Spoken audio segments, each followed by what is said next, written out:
Yang terhormat Bapak Ibu orang tua wali murid SDK Santo Xaverius Surabaya, yang kami hormati teman-teman guru SDK Santo Xaverius Surabaya, selamat pagi, salam sehat. Puji dan syukur kita unjukkan kehadirat Tuhan yang Maha Kuasa, yang mana karena berkat kasih dan perlindungannya, berkat anugerah kesehatan, anugerah kehidupan yang dilimpahkan kepada kita semua, sehingga kita semua dapat mengikuti kegiatan sosialisasi secara virtual ini dalam keadaan sehat penuh rahmat.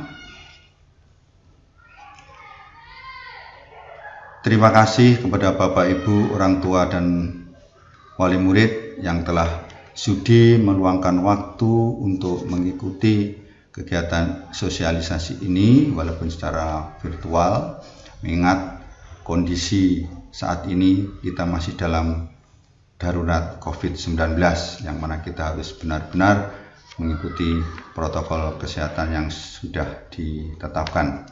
Dan saat ini saya tidak memakai masker karena di dalam ruangan sendiri, supaya juga tidak menghalangi suara saya biar bisa jelas terdengar kepada Bapak Ibu semuanya. Sebelumnya, bagi Bapak Ibu yang mungkin belum mengenal saya, karena selama ini mungkin yang dikenal adalah frater, sosok frater, tapi mulai tanggal 1 Juli yang lalu, saya Pak Valentinus yang tadinya menjadi wakil urusan kurikulum di SMPK Angelo Custos, diberi tugas oleh yayasan untuk menggantikan Frater Marcel menjadi kepala sekolah di SDK Santo Xaverius. Mohon bantuannya dan mohon kerjasamanya supaya kita bisa memajukan sekolah ini sesuai dengan perkembangan zaman dan tuntutan dari dunia pendidikan. Bapak Ibu yang kami kasihi, sudah kurang lebih bulan ke-6 kita mengikuti pembelajaran secara daring atau belajar dari rumah dengan kondisi pandemi COVID-19. Banyak hal yang sudah kita temui, suka duka dalam pembelajaran dari rumah, semua kita sudah mengalami, baik Bapak Ibu guru maupun para siswa dan orang tua yang sudah pasti menjadi guru kedua di rumah karena selalu diganggu atau direpoti oleh putra-putri Bapak Ibu karena hal-hal teknis yang harus dipenuhi pada saat pembelajaran dari rumah. Mungkin karena HP-nya harus gantian dengan Bapak Ibu orang tua, mungkin karena anaknya harus selalu didampingi pada saat pembelajaran daring dan sebagainya. Kita harus memahami dan memaklumi semua ini Bapak Ibu. Yang penting yang kita utamakan dalam pembelajaran ini adalah kesehatan dan keselamatan kita semua. Kesehatan dan keselamatan Bapak Ibu guru, Bapak Ibu orang tua wali murid, dan juga para siswa semuanya.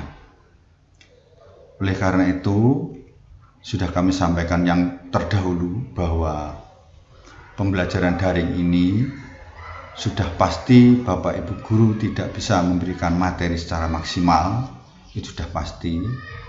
Dan juga para siswa tidak bisa menerima materi secara maksimal juga. Namun kita tetap selalu berusaha, yang mana mulai beberapa bulan terakhir ini kita sudah bisa tatap muka secara online dengan menggunakan Zoom, sehingga untuk tatap muka ini diharapkan ada hal-hal baru yang diperoleh dari Bapak Ibu guru. Tetapi untuk materi dalam kegiatan Zoom, materi tetap dimasukkan dalam aplikasi XLC atau Xaverius Learning Center, sehingga bagi yang tidak bisa mengikuti Zoom secara langsung bisa mengambil materi di aplikasi XLC. Sedangkan untuk materi-materi non tatap muka seperti materi yang diberikan oleh Bapak Ibu Guru, bisa bentuk PowerPoint atau bentuk Word atau bentuk video pembelajaran dan lain-lain, selalu diupload di aplikasi XLC. Oleh karena itu, materi ini bisa di-download kapanpun oleh para siswa sehingga tidak akan kehilangan materi. Tapi tolong dalam penyimpanan materi jangan di HP, kalau bisa di laptop, atau kalau perlu tidak usah disimpan, kalau bisa mengambil setiap saat dari aplikasi XLC. Begitu juga dengan tugas-tugas, jadi tugas-tugas juga selalu diupload, dan saya lihat banyak sekali tugas-tugas yang disampaikan oleh Bapak Ibu Guru lewat aplikasi XLC ini. Memang dalam tugas-tugas tersebut perlu umpan balik. Jadi artinya ada pembelajaran dua arah. Kalau materi kan hanya satu arah karena para siswa tidak ada menjawab di situ, tidak memberi masukan di materi, tapi dari Bapak Ibu Guru. Dengan kalau tugas, soal-soal tugas dari Bapak Ibu Guru dan siswa harus menjawab dan mengirimkan lagi ke Bapak Ibu Guru. Dengan segala keterbatasan yang kita miliki, kita semua memahami dan memaklumi apabila memang ada tugas-tugas yang tidak bisa 100% dikerjakan oleh siswa. Dengan keterbatasan tadi, kita semua harus memaklumi. Dan kebijakan-kebijakan yang kami sampaikan kepada Bapak Ibu Guru sudah saya sampaikan bahwa tidak harus menuntut ketuntasan kurikulum secara menyeluruh. Jadi kondisi ini harus benar-benar kita pahami bersama. Jadi ketuntasan kurikulum tidak menjadi target yang utama. Yang penting ada perubahan perilaku dari para siswa dan juga ada pengetahuan-pengetahuan yang diterima dari sekolah sesuai dengan kurikulum yang sudah disesuaikan dengan kondisi pandemi saat ini.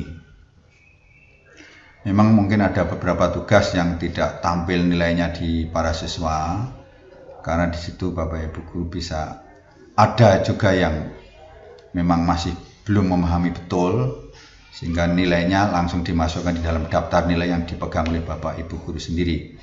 Tetapi untuk tugas-tugas ini selalu saya pantau, karena saya bisa melihat apa saja yang disampaikan oleh Bapak Ibu Guru kepada para siswa.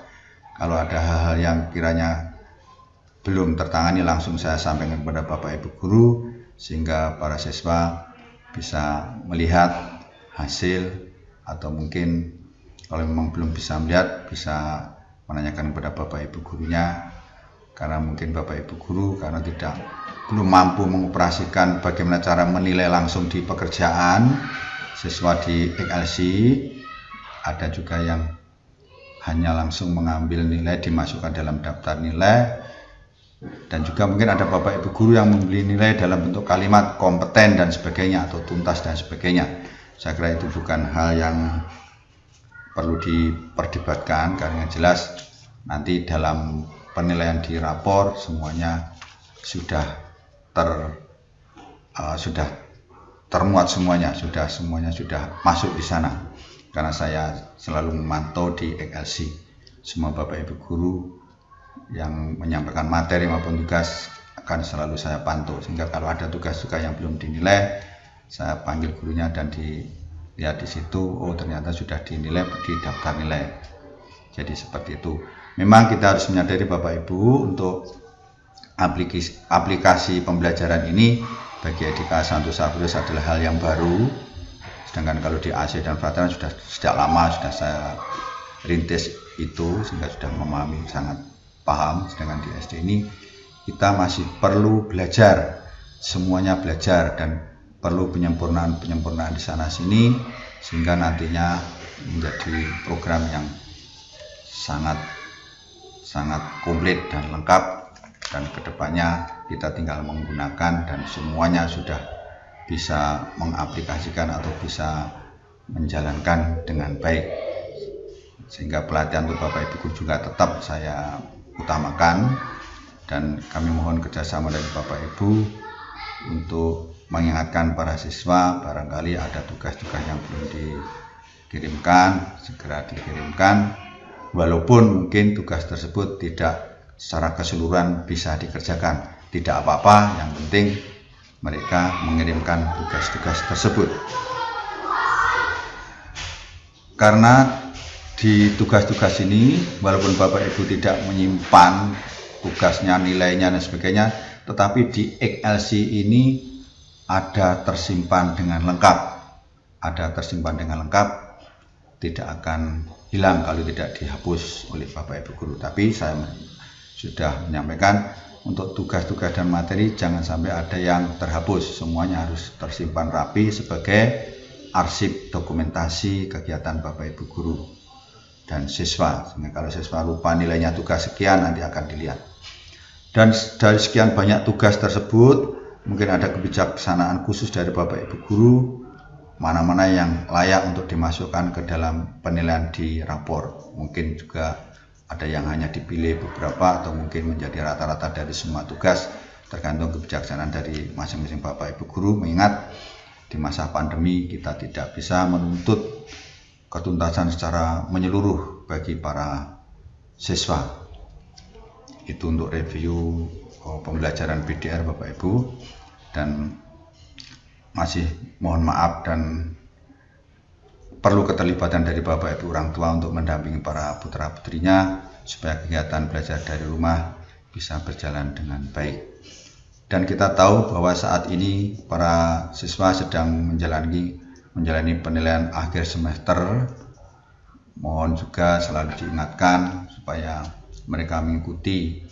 Bagi yang mungkin ada halangan karena sakit atau hal tertentu yang tidak bisa mengikuti, ada kesempatan untuk mengikuti susulan besok tanggal 8, hari Selasa besok tanggal 8 ada susulan pagi hari, jadi mulai jam setengah 8. Tidak ada kegiatan sore hari seperti pada saat pelaksanaan PHS untuk kelas kecil. Jadi semua kelas kecil maupun kelas besar susulannya adalah di pagi hari. Hanya ada waktu satu hari tanggal 8 besok. Ingat tanggal 9 kita adalah diagendakan untuk pilkada atau pemilihan calon wali kota dan wakil wali kota Surabaya. Tanggal 9 kegiatan pembelajaran ditiadakan karena kita semua harus memberikan suara kita untuk memilih calon pemimpin kota kita, begitu. Dan nanti untuk hasil penilaian dari semester 1 ini akan dituangkan dalam rapor yang rencana akan kita bagi tanggal 18 Desember. Hari Jumat, tanggal 18 Desember hari Jumat. Nanti pembagiannya akan kita atur secara drive-thru bergantian dari kelas ke kelas, jadi tidak serentak, akan kita atur jadwalnya menyusul. Dalam rapor tersebut juga akan kami bagikan untuk kalender tahun 2021. Akan kami bagikan kalender juga supaya nanti bisa digunakan untuk acuan hari-hari di tahun pelajaran 2021 tahun pelajaran 2020-2021 yang semester kedua yang akan dimulai pada bulan Januari. Oleh karena itu Bapak Ibu mohon, mungkin dari Bapak Ibu masih ada yang memiliki tanggungan keuangan baik SPP maupun dana kegiatan, mohon segera diselesaikan sebelum penerimaan rapor supaya semuanya dapat berjalan dengan lancar. Sekali lagi mohon maaf karena hal ini kami tidak akan bisa bergerak apa-apa tanpa dukungan dari Bapak Ibu guru, khususnya dukungan dalam bentuk finansial keuangan. Sekali lagi mohon maaf dan mohon pengertiannya untuk segera menyelesaikan bagi yang masih memiliki tanggungan keuangan supaya dalam pembagian rapor tidak ada masalah dan bisa berjalan dengan lancar. Itu Bapak Ibu untuk masalah pembelajaran secara daring atau pembelajaran dari rumah. Dan ke depan Bapak Ibu, memang ada rencana dari pemerintah bahwa akan memasukkan secara tatap muka di semester kedua tahun pelajaran 2020-2021. Namun kita perlu adanya satu kajian-kajian lebih mendalam, jangan sampai dengan dimasukkan pembelajaran tatap muka kita menjadi banyak yang kena virus COVID, itu yang kita hindarkan. Jadi tetap dalam pembelajaran ini keselamatan dan kesehatan bagi kita semua menjadi hal yang paling utama, sedangkan yang lain-lain masih bisa ditoleransi dengan kebijakan-kebijakan yang akan kami terapkan. Oleh karena itu, nanti akan ada form pendataan yang akan kami edarkan kepada Bapak Ibu, yang mana form pendataan ini hanya sekedar kita mengetahui saja, belum tentu akan dilaksanakan pembelajaran tatap muka. Yang penting kita sudah punya data, Bapak Ibu guru yang Bapak Ibu orang tua wali murid ada yang setuju atau tidak setuju. Yang penting kita punya data berapa orang yang setuju dan berapa orang yang tidak setuju. Namun dalam hal pembelajaran tatap muka memang sudah kami antisipasi dengan menggunakan protokol kesehatan yang ketat. Jadi apabila nanti Bapak Ibu guru setuju untuk dilaksanakan pembelajaran tatap muka di semester 2, apabila setuju Bapak Ibu ya, jadi ini belum tentu, walaupun Bapak Ibu setuju belum tentu kami jalankan. Mengingat juga kita harus menunggu instruksi dari dinas tempat atau dinas terkait, macam dari Dinas Pendidikan Kota Surabaya.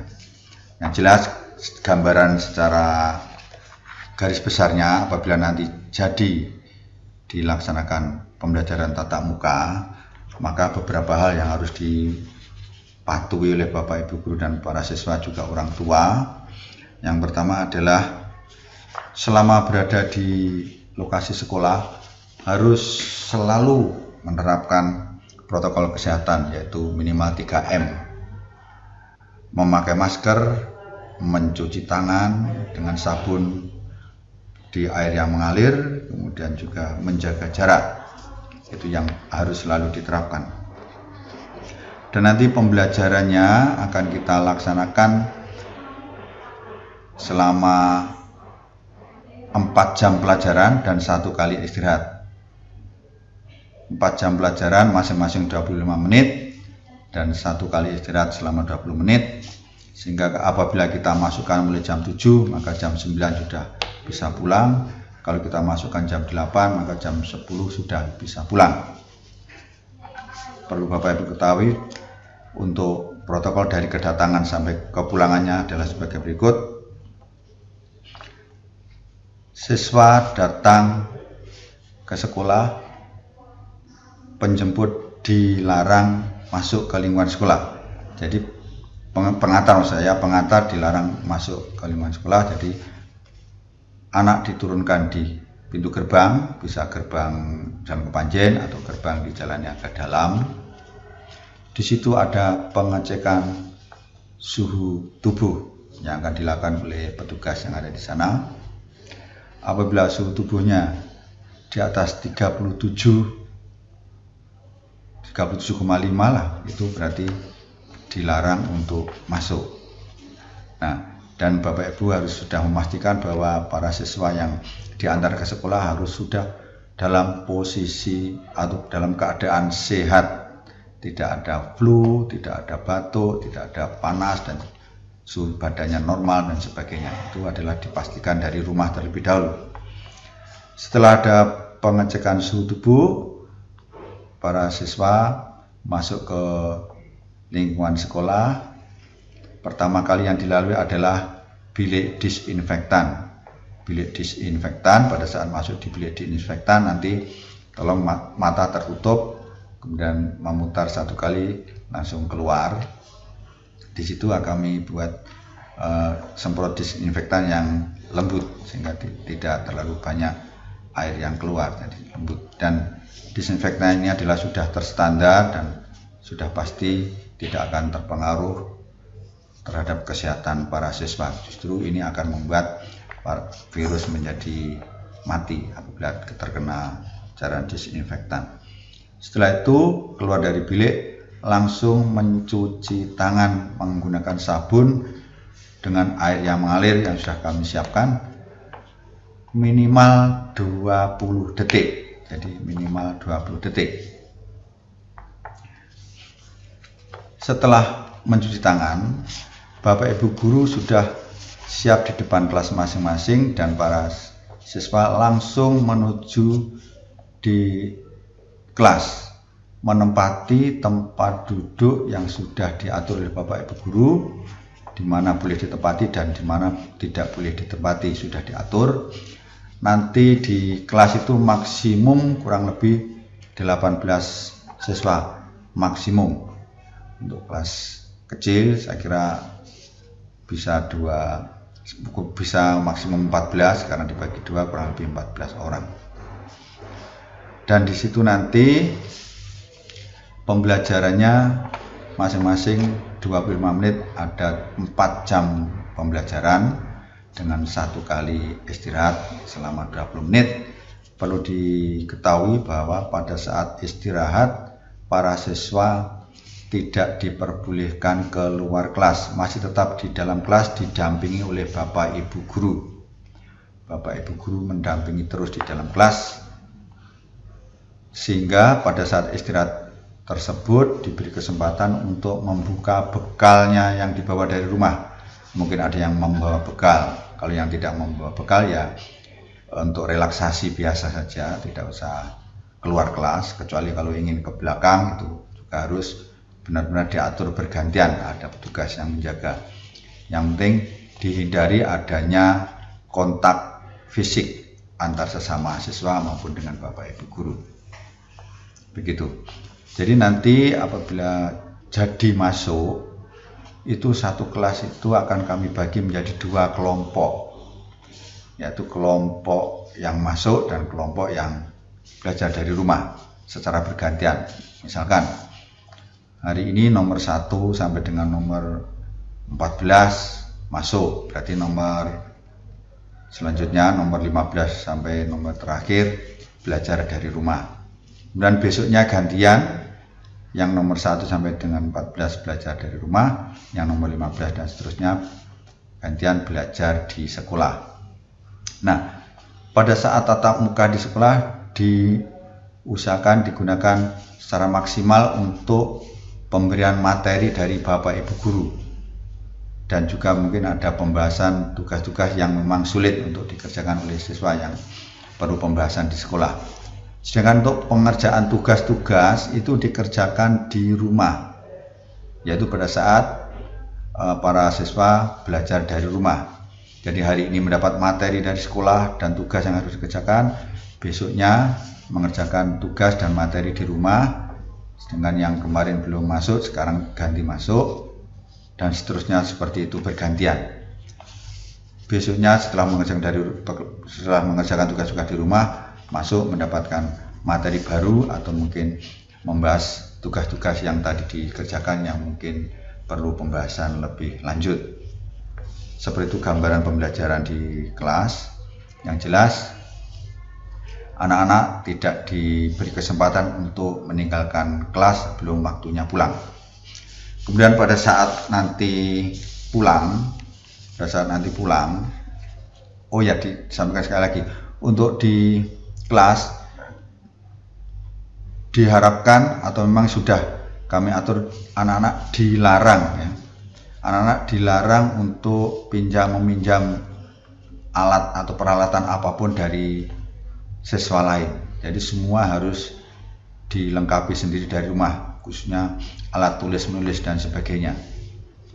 Begitu. Jadi dilarang ada kontak fisik atau pinjam meminjam benda dari teman-teman sekelas. Kemudian pada saat kegiatan pembelajaran berakhir, Bapak Ibu, di sini siswa tidak langsung dikeluarkan, masih tetap di dalam kelas. dijaga oleh Bapak Ibu guru yang mengajar. Nah, apabila penjemput sudah mendekati pintu gerbang, silahkan menghubungi Bapak Ibu guru yang ada di kelas atau Bapak Ibu guru kelasnya melalui WA atau dihubungi lewat telepon langsung. Kalau WA mungkin membacanya nanti masih tidak langsung dibaca, tapi lebih baik langsung dihubungi via telepon. Menghubungi bahwa nama ini, kelas ini, nomor ini sudah dijemput.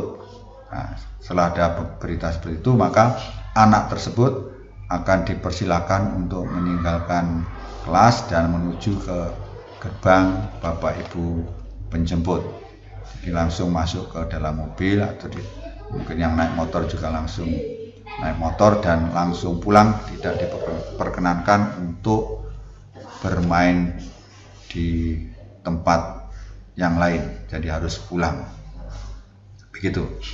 Orang tua atau penjemput dilarang masuk ke lingkungan sekolah, kecuali kalau kelas kecil mungkin ada hal-hal yang khusus, nanti bisa minta izin kepada kami biar kami rekomendasikan untuk beberapa anak khusus yang perlu dengan penanganan khusus mungkin, atau hal-hal tertentu bisa minta izin kepada kami untuk kami izinkan di tempat tertentu untuk menemui anak tersebut, anak yang bersangkutan. Jadi tetap dilarang untuk kesana kemari, tetap ada tempat tertentu yang kami siapkan. Barangkali nanti ada hal-hal khusus bahwa orang tua atau penjemput harus menangani sesuatu atau memberikan sesuatu kepada anak tersebut.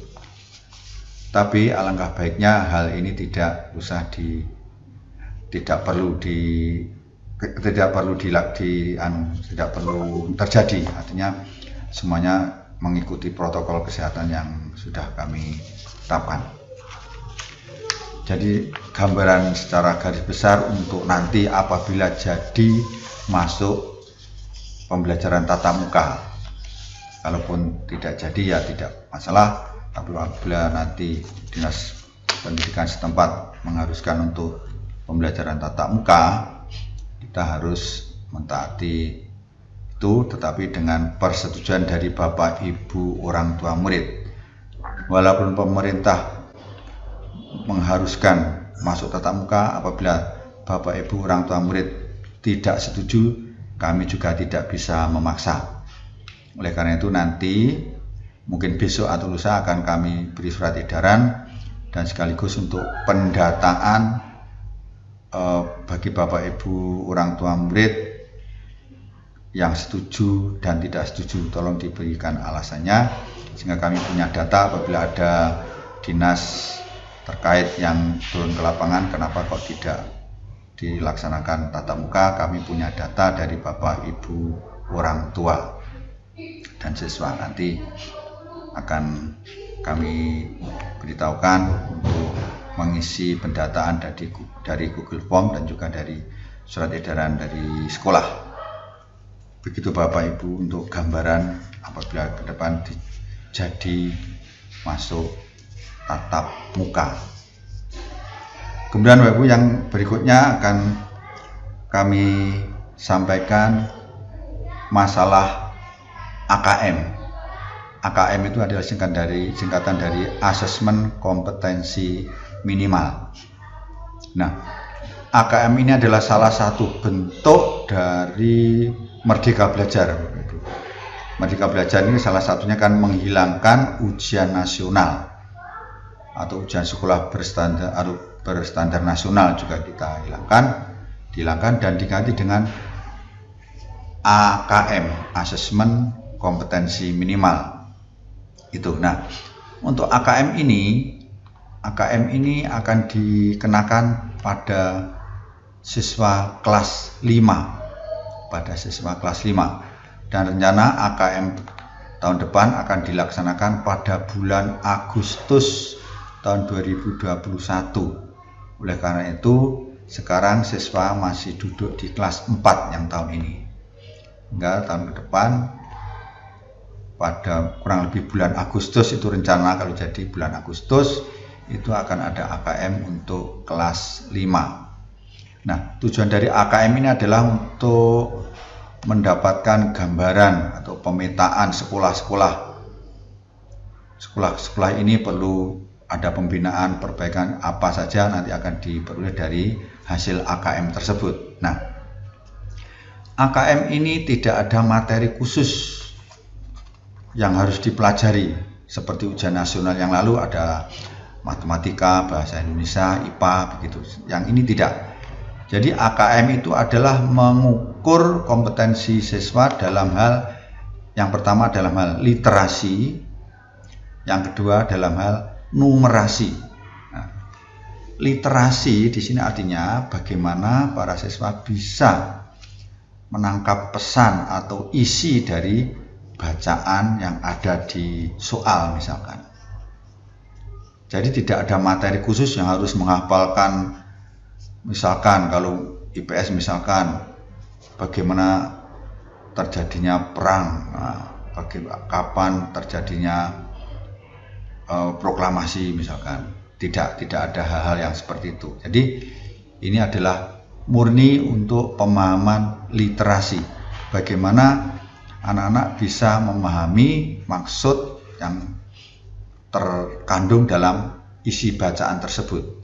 Sehingga soalnya atau pertanyaannya juga mengenai bacaan yang dibaca tadi. Jadi tidak ada pertanyaan di luar bacaan tadi, di luar dari isi bacaan yang disampaikan.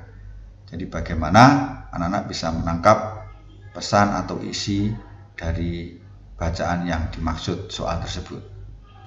Jadi kita biasakan anak-anak untuk mengerti isi dari suatu pesan yang ada di dalam suatu bacaan. Mulai sekarang kita biasakan untuk seperti itu. Dan juga Bapak Ibu Guru nanti akan berlatih untuk membuat soal AKM itu seperti apa. Nanti semua mata pelajaran biar mulai menerapkan soal-soal menjurus ke AKM. Mulai beberapa bulan ini Bapak Ibu Guru sudah kami ikutkan dalam webinar-webinar tentang AKM. Ini sudah keempat kalinya, bahkan hari ini juga masih ada webinar yang sedang berlangsung dari jam 8 tadi khusus untuk mata pelajaran PJOK, Agama, dan Bahasa Inggris. Kemudian yang kedua adalah tentang numerasi. Numerasi itu adalah yang ditekankan itu bagaimana penalaran anak dalam menghadapi soal-soal yang berkaitan dengan angka-angka, sehingga logika anak itu sangat menentukan dalam numerasi ini. Tidak perlu adanya materi khusus untuk numerasi ini, misalkan harus hafal rumus ini, harus hafal teori ini, tidak. Jadi apa yang disajikan dalam soal tersebut itu yang akan ditanyakan terkaitan dengan masalah-masalah yang ada di soal tersebut, sehingga nanti literasi juga ikut menentukan. Misalkan begini, ada suatu susunan angka-angka misalkan, kemudian ada yang sesuatu angka yang tidak diketahui. Berapa angka yang ada di situ kan itu perlu adanya suatu penalaran dan logika. Oh, kalau ada seperti ini, angka ini, terus ini, mestinya yang ini harusnya ini. Jadi itu adalah ada di konsep soal tersebut. Tidak perlu adanya rumus-rumus atau apa yang harus dihafal. Jadi benar-benar mengetahui kompetensi minimal dalam hal numerasi dari para siswa. Nah, ini juga perlu latihan Bapak Ibu Guru bagaimana cara membuat soal-soal yang menjurus ke AKM khususnya yang numerasi. Itu tadi kita sudah mengikutkan sudah 4 kali. Yang kemarin hari Sabtu itu mata pelajaran yang guru kelas yang dari kelas kecil dan kelas besar bergantian sampai dengan kemarin terakhir hari Sabtu jam 3 sore. Jadi Bapak Ibu Guru ini sejak adanya BDR, belajar dari rumah, itu selalu disibukkan dengan adanya webinar-webinar dalam meningkatkan kompetensi bagi Bapak Ibu Guru. Begitu. Dan nanti untuk AKM ini menjadi rapornya sekolah. Jadi bagaimana siswanya bisa menjawab atau tidak, itu nanti raport sekolah yang akan. Kalau anaknya bisa menjawab dengan baik, siswanya bisa menjawab baik, berarti sekolahnya itu baik. Kalau kurang baik, berarti sekolahnya juga kurang baik. Oleh karena itu diperlukan waktu 1 tahun untuk memperbaiki apa-apa yang masih kurang baik dan apa-apa yang masih perlu diperbaiki, sehingga pada saat nanti kelas 6 para siswa bisa mengikuti ujian sekolah dan juga ujian praktek yang diselenggarakan oleh sekolah dengan mengacu pada soal-soal yang menjurus pada literasi dan numerasi tersebut. Jadi untuk ujian sekolah dan ujian praktek, ujian akhir sekolah itu tetap ada di kelas 6, karena di sini adalah untuk penentuan para siswa itu lulus dari sekolah atau tidak. Salah satunya ditentukan oleh hasil ujian sekolah tersebut. Nah, untuk penentuan lulus tidaknya tidak tergantung dari dinas pendidikan kota maupun dinas pendidikan pusat, tapi lulus tidaknya tergantung dari sekolah sendiri. Karena namanya Merdeka Belajar, dari sekolah juga diberi kemerdekaan untuk menentukan anak ini layak lulus atau tidak lulus. Itu menjadi kewenangan dari masing-masing sekolah. Saya kira untuk materi sosialisasi dalam pertemuan ini, itu Bapak Ibu yang sudah bisa kami sampaikan. Mungkin apabila ada hal-hal yang lain yang mungkin Bapak Ibu kurang jelas atau perlu unek-unek yang akan disampaikan, monggo. Saya sangat mengharapkan atau sangat menunggu Bapak Ibu yang ingin ketemu dengan saya di sekolah, monggo silahkan. Saya sangat terbuka untuk menerima masukan ataupun pertanyaan apapun dari Bapak Ibu demi kemajuan sekolah ini dan juga demi kemajuan anak didik kita bersama. Akhir kata saya sampaikan terima kasih atas kesediaan Bapak Ibu mengikuti kegiatan ini. Mohon maaf apabila ada kata-kata yang mungkin sangat menyakitkan atau kurang berkenan di hati Bapak Ibu. Sekali lagi saya mohon maaf yang sebesar-besarnya, dan saya sampaikan terima kasih dan selamat siang, berkah dalam.